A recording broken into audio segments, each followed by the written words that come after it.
পাই তো খুলেই রেডি করি। ওরা কি সব ওই ধান ঝুড়বো এসব করেছে আজকে রাখিতে তো এসব করে না। হ্যাঁ কিন্তু এরা করে, হিন্দুস্তানিরা করে, আমি দেখলাম। ওই তো রক্ষাবন্ধন। তাই আমি মাকে বললাম বলে আমরা তো এটা আমাদের নয়, এটা তো আমরা রবীন্দ্রনাথ বলেছিল সবাই সবাইকে পড়াতে পারে। সেই হিসেবে আমি আবার দিলীপকেও ডেকে নিলাম, যে তারপর শুনলাম নাকি দিলীপের বোন এসেছিল, পড়িয়ে দিয়ে গেছে। হ্যাঁ তাহলে ঠিক আছে, যাকে পড়িয়ে দিয়ে গেছে তাহলে আর কোনো ব্যাপার নেই। যদি একা থাকতো কেউ নেই তখন আমি গেছি।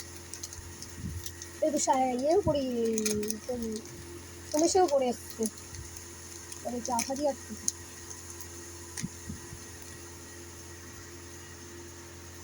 আমি ওংটা নিলাম শিবের জন্য, কেউ না থাকলে শিব পড়বে, আরেকজন আছে আমার পড়বে, মিনি ওপরে বসে আছে। আমি বলছি দাঁড়া আগে একটা ভাই আসুক তারপরে তোকে পড়াচ্ছি। এটা আরেকটা হবে, আরেকটা হবে, জানিস নি আনবো টেন গিফট দিয়ে দেবো নাকি? না না না, হ্যাঁ ফলস গিফট দিলে তুই আবার খুলতে পারবি না তখন। ওটা দে, ওটা চাপ কর। হ্যাঁ এবার বাদ।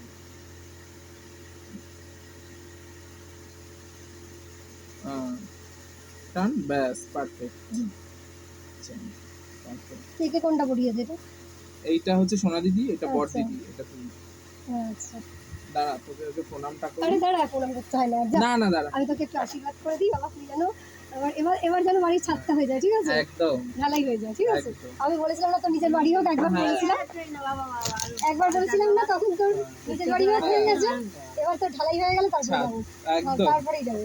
থ্যাংক ইউ ঠিক আছে, হ্যাঁ চল, তোর ছাদটা হলে আমি তারপরে যাবো।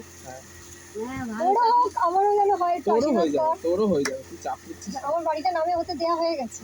আচ্ছা শুধু এটা রাখ, এটা তুই কিছু কিনবি, এটা তুই কিছু কিনবি, এটা তুই রাখ না।